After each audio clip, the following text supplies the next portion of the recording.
मध्य गुजरात की आइए बात कर लेते हैं और इसके साथ ही इस ओपिनियन पोल का पूरा डेटा आपके सामने होगा गुजरात का। तो मध्य गुजरात में जहां पर 61 सीटें हैं वहां पर भारतीय जनता पार्टी 55% वोट हासिल कर सकती है, 55%। कांग्रेस पार्टी 37% वोट हासिल करती दिखाई देती है सेंट्रल गुजरात में।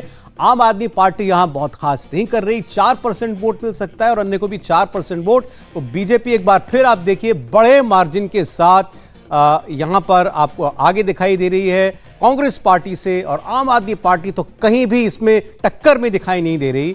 तो ये आंकड़े आपके सामने हैं, वोट शेयर की हम बात कर रहे हैं। बीजेपी मीलों आगे कांग्रेस पार्टी से और आम आदमी पार्टी से दिखाई देती है। मध्य गुजरात की अगर बात करें तो ये आपको एक बड़ी क्लियर पिक्चर दे रहा है कि गुजरात के लोगों का मूड इस वक्त क्या है। और सीधे सीधे सीटों की बात कर लें तो पूरे 182 सीटों का खाका आपके सामने होगा।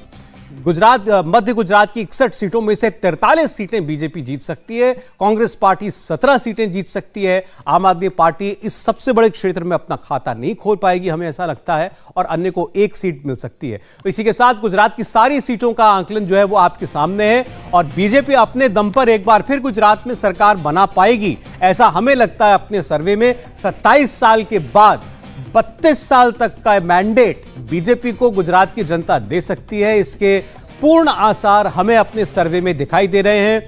इस सेंट्रल गुजरात की सीटों को आप जोड़ दें अगर इस ओवरऑल टैली के अंदर तो 43 सीटें बीजेपी की जुड़ेंगी, 17 सीटें कांग्रेस की और एक अन्य के खाते में जुड़ेगा। और इसी के साथ ये तय हो जाता है कि हमारे सर्वे के मुताबिक बीजेपी एक कंफर्टेबल मेजॉरिटी के साथ अपनी सरकार रिपीट करेगी। 27 साल जो सत्ता में है, 5 साल और गुजरात की जनता तैयार है उन्हें गुजरात की कमान सौंपने के लिए। और इसमें नरेंद्र मोदी का फैक्टर शायद सबसे बड़ा फैक्टर है। नरेंद्र मोदी का नाम शायद सबसे बड़ी वजह है कि एक बार फिर लोगों का विश्वास बीजेपी की ओर जाता हुआ हमें दिखाई दे रहा है।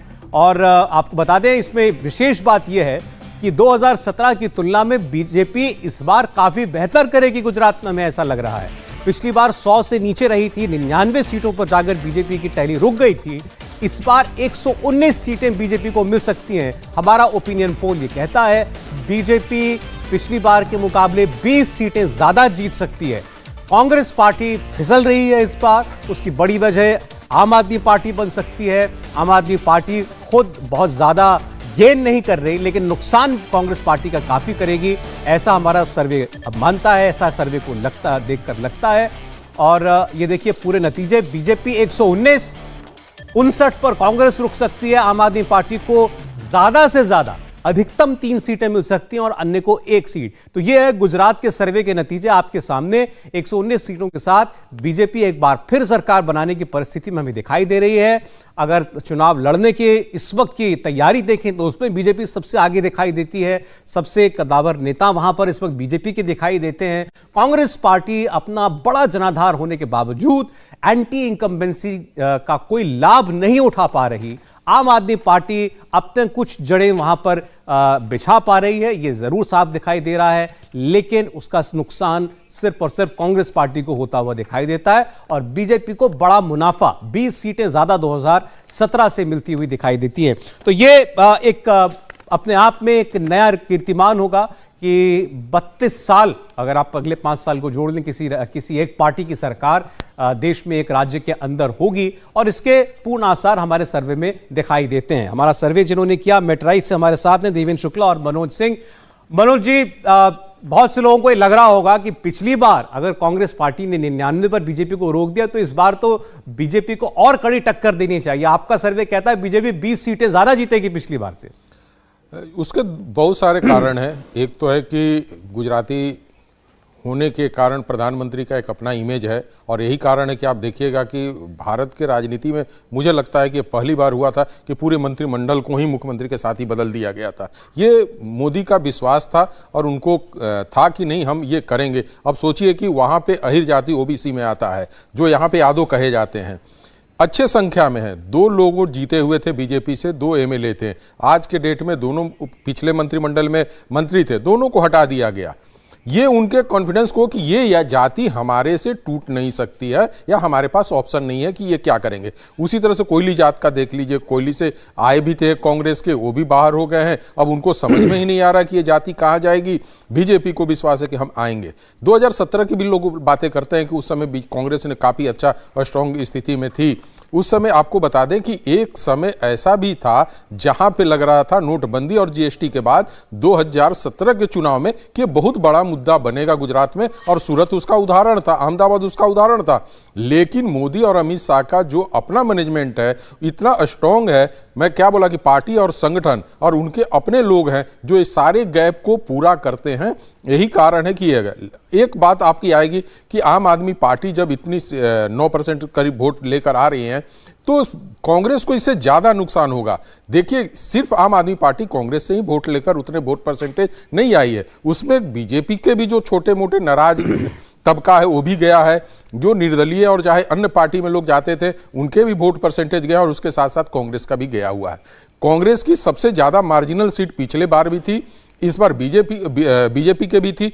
तो ये सीटों को, सब मार्जिनल सीटों को मिलाकर, वोट परसेंटेज को मिलाकर जब हम देखते हैं तो हमको लगता है कि हम 20 सीटें बीजेपी इस पे गेन करेगी। लोगों को इससे ज्यादा अनुमान है कि नहीं वहां पे आम आदमी पार्टी। आप कह रहे हैं पिछली बार जिन सीटों पर कम मार्जिन से हार या जीत तय हुई थी उसमें से 20 सीटें बीजेपी जीत रही है इस बार। नहीं, तो और ऐसे में अगर आम आदमी पार्टी कुछ भी वोट ले रही है तो वो ज्यादा नुकसान उसके कारण, देखिए मार्जिनल सीट आम आदमी पार्टी, ये दोनों मिलकर मार्जिनल सीट पे आम आदमी पार्टी का जो वोट परसेंटेज मिल रहा है तो वो सीटें इनके अंदर आ रही हैं जो जितने मार्जिनल सीटें थी। तो ऐसे हिसाब से सारे आंकड़े को बनाकर हम आगे को बढ़ते हैं। यही कर सौरभ मैं ये चीज़ क्लियर कर दूं मनोज जी की कि लास्ट टाइम जो मार्जिनल सीट्स थी जिनको कि 5% के भीतर कहा जाए कि 1% से लेकर 5% के भीतर, ऐसी 56 सीटें थी, और इन 56 सीटों में से बीजेपी 26 सीटें जीतने में कामयाब रही थी और कांग्रेस जो है वो 28 सीटें। इस बार पहली बात तो ये मार्जिनल सीट्स का नंबर जो है वो घटेगा।